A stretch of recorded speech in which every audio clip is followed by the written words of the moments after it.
Greater Noida के भट्टा पारसौल गांव में कृषि कानून के विरोध में आरएलडी पार्टी की तरफ से किसान मजदूर महापंचायत का आयोजित किया गया। वहीं किसान महापंचायत में आरएलडी के नेता जयंत चौधरी पहुंचे और कृषि बिल को लेकर सरकार पर तंज कसा। इस कानून को किसानों के साथ धोखा बताया। आपको बताते चले कि कृषि बिल के विरोध में सैकड़ों किसान दिल्ली के बॉर्डर पर धरना प्रदर्शन कर रहे हैं। ग्रेटर नोएडा के भट्टा परसौल में एक बार फिर किसान अपनी मांग को लेकर महापंचायत कर रहे हैं। इस बार किसान कृषि बिल पर बनाए गए तीनों कानूनों को वापस लेने की मांग को लेकर महापंचायत की, जिसके विरोध में आयोजित की गई कृषि मजदूर महापंचायत भट्टा परसौल के झज्जर रोड पर स्थित उदय गार्डन में की गई। साथ ही उन्होंने कहा कि आगामी विधानसभा चुनाव में बीजेपी पार्टी को इसका नुकसान भी झेलना पड़ेगा।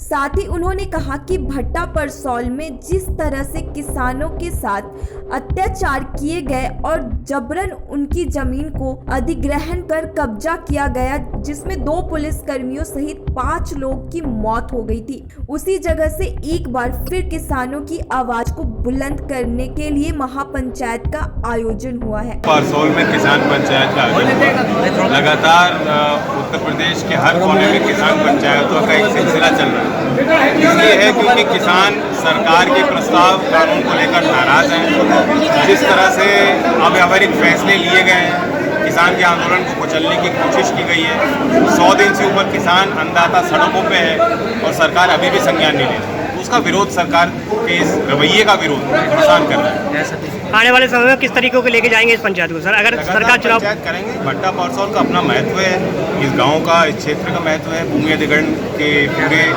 आंदोलन में बहुत बढ़ चढ़ कर इस क्षेत्र ने हिस्सा लिया और सरकार को उस समय मजबूर किया, जिसके बाद सरकार कानून लाई थी किसानों के हितों के लिए। तो उसी तरह से आज भी उसी तर्ज पे यहाँ किसानों की इच्छा यही थी कि एकत्रित हों और एक संदेश दें सरकार। बाकी कार्यक्रम लगातार है। पूर्वांचल में भी 15 तारीख को टांडा में किसान पंचायत है, 20 तारीख को प्रयागराज में पंचायत है और अभी परसों मोदीनगर के भोजपुर गांव में भी पंचायत है। लगातार अलग अलग क्षेत्रों में कार्यक्रम जारी रहे। सर, इस पंचायत में जनता का रुख कैसा लगा आपको? अच्छा था, लोग आए और जैसा मैंने कहा एक संकेत जाता है। भट्टा परसौल की ज़मीन से अगर किसान यहाँ कुछ कहते हैं तो सरकार पे भी उसका प्रभाव पड़ता है। सर, आपने अपने भाषण के दौरान एक शब्द का यूज करा था, हिरन कौन है? हमने ये कहा कि बीजेपी के कार्यकर्ता जो आज किसान के आंदोलन का विरोध कर रहे हैं या किसान के पक्ष को सरकार के अंदर रहते हुए नहीं रख पा रहे हैं, उनको पहले तो आप बैठाओ, बुलाओ, समझाओ। अगर नहीं मानते हैं तो फिर उनका कहीं ना कहीं जिस तरह से बहिष्कार हो रहा है, उसको यही विरोध अपने दर्ज करें।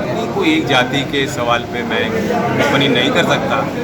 ये सभी लोगों की बात है। लोग तरक्की चाहते हैं। जो वादे सरकारों ने किए वे पूरे नहीं कर पाए। योगी जी ने रोजगार देने की बात नौजवानों के लिए कही थी। ठेका प्रथा को सरकार लगातार बढ़ा रही है। निजीकरण को केंद्र की सरकार बढ़ा रही है। बड़ी बड़ी सरकारी संस्थाओं को बेचने पर सरकार तुली है। तो नौकरी कैसे मिलेगी नौजवान? आप उम्मीद करते हैं युवा आपकी बातों? देखिए, नौजवान एक तो नाराज़ हैं भाजपा से और ये भी नहीं पसंद कर रहे क्योंकि सब देहात से जो लोग जुड़े हुए हैं, गांव से निकल के भले ही वो शहरों में रह रहे हैं, उनकी एक लगाव और एक रिश्ता गांव से है।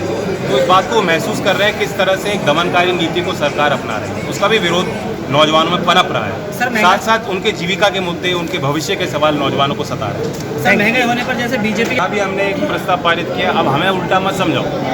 किसान जानते हैं, किसान को आप बेवकूफ़ मत समझें। अगर आप एक व्यवस्था को तहस नहस कर दोगे, मंडी व्यवस्था के बाहर ट्रेड होना शुरू हो जाएगा। खबरें ये हैं कि FCI भी, जो सरकार भी जो खरीद करेगी, वो मंडी के बाहर करेगी। तो फिर मंडी का अस्तित्व तो बचेगा नहीं और फिर कहीं बोली लगने नहीं। प्राइवेट सेक्टर को मंडी तो बनाने वाली नहीं है। जैन जी, जिस तरह से और छोटे किसानों का बेहद नुकसान होने जा रहा है, जिसके वो उनका अपना संगठन है, उनका अपना रुख है। मैं नहीं कह सकता। ये हमारी जिम्मेदारी बनती थी किसान आंदोलन कमज़ोर ना हो। उस दृष्टि से चौधरी साहब ने वो फैसला है। सर, आप पंचायत करे जा रहे हैं। ग्रेटर नोएडा से ताहिर खान की रिपोर्ट।